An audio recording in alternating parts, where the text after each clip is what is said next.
Now that the first week of Ramadan is done and dusted, you've probably noticed few of your coworkers staying in during lunch hour at work.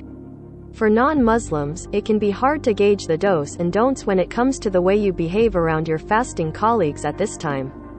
But it doesn't have to be, and to be frank, it really isn't difficult at all. Though this writer probably isn't the best Muslim to seek advice from, here are some basic tips that might help you and your fasting coworkers get through Ramadan smoothly at the office. 1. It's totally okay to ask questions. Image. Mimi Thean, Unsplash. This really applies to anything in life. You're never going to learn anything unless you ask questions. But more specifically for Ramadan, if you do feel the need to make special accommodations for your fasting colleagues, sweet, but you really don't have.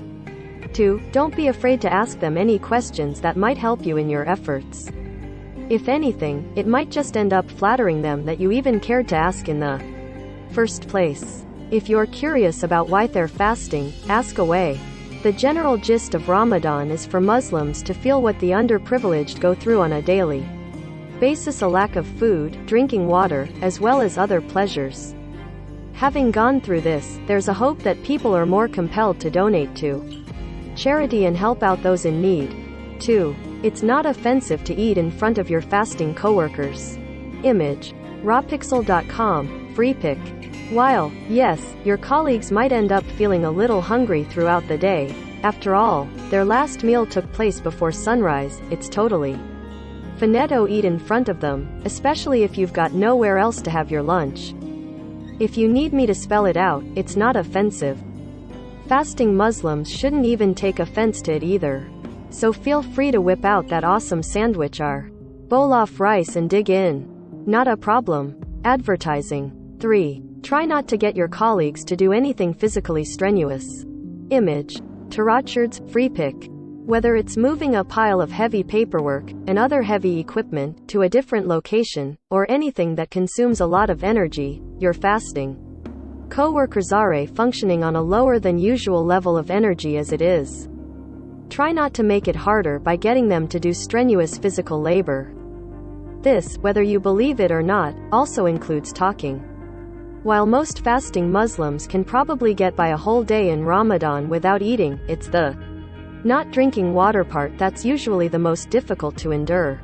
Even more so in extremely dry and humid climates.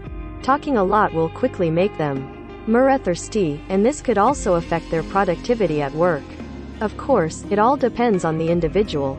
Just don't get your fasting coworker to make big speeches.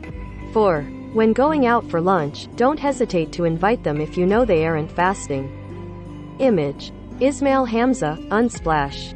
Whether they're not fasting for medical reasons, or if a woman is on her period, women on their periods are not allowed to fast, feel free to invite them for lunch with the team. And if you're unsure whether they're fasting or not, go back to the first point of this story, ask them. Don't hesitate, you're not offending anybody. 5. When inviting them to after-hours events, make sure it's after iftar, sunset. Image. Nafal Muhammad Hakel, Unsplash. Just because it's Ramadan, it doesn't mean you've got to avoid hanging out with your fasting colleagues, or friends, or colleague friends, the entire month. While weekend, or daytime, outings may be a little more difficult without a social setting taking place in a cafe or restaurant, you can always push those plans after sunset, when your coworkers would have already broken their fast for iftar. Whether you'd like to enjoy a cup of coffee or tea, a late supper, or even dessert, just make sure they've gotten enough time to properly break their fast.